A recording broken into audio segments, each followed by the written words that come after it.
What's up, guys? Welcome back to the Daily Burgundy. We're here on 57th Street again, and we got some awesome autographs. Yesterday, Chris and I were talking about slabbing items versus not slabbing them. And as you can see, we have, different variations of each here. After the video yesterday, we put a poll on Instagram, and, we kind of knew what the results would be, but did you think that they would be that one-sided? No, I wasn't expecting 50-50, but I knew people definitely like slabs more, but I'll tell them what it was. Yeah, so it was about 90 to 10. 90% of the collectors that follow us prefer the slabs as opposed to raw items or in a frame. So it was definitely one-sided. So if you get a little closer here, we have some, in front of me here are some cut autographs, right, on some album pages, 3x5s, this and that. To my right, this Ty Cobb autograph display over here, right? Beautiful cut signature graded mint 9, and we put in a great frame, a piece that you can hang up in your office, hang up in your man cave. Right next to it, we have other very similar cut autographs of Hall of Famers: Grover Cleveland Alexander, Walter Johnson, actually Humphrey Bogart, entertainment in between them. And these are items that, we would love to slab and put in a frame and display it. But now, based off the results, maybe these are items that we're going to wind up throwing in slabs, putting in plastic, and, putting them online to sell. And, I don't know how you feel about that, CB, but, that's kind of where collectors are going now.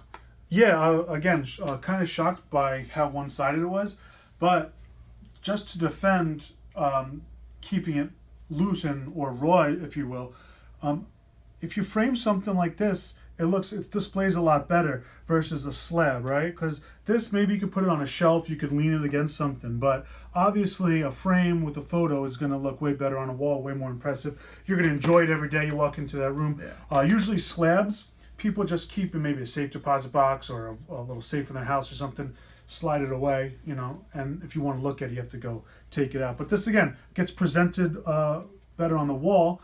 Also, another thing I like about the autographs like this is, I kind of mentioned this the other day, if you're touching this and you could kind of feel, most people don't really know what this old paper feels like. For example, that's an album page. It almost has like a waxy texture to feel, and maybe it's just like the collector in me or the geeky side that I think that's really neat to find out like what kind of paper they were using back then in album pages or cuts, and you turn stuff over and you find out what's on the back of them. Some are photos like this. This is really cool. And the collector who put this together, he put his name on it, in fact. But you have all this old writing on it too. Again, I like to enjoy the pieces themselves.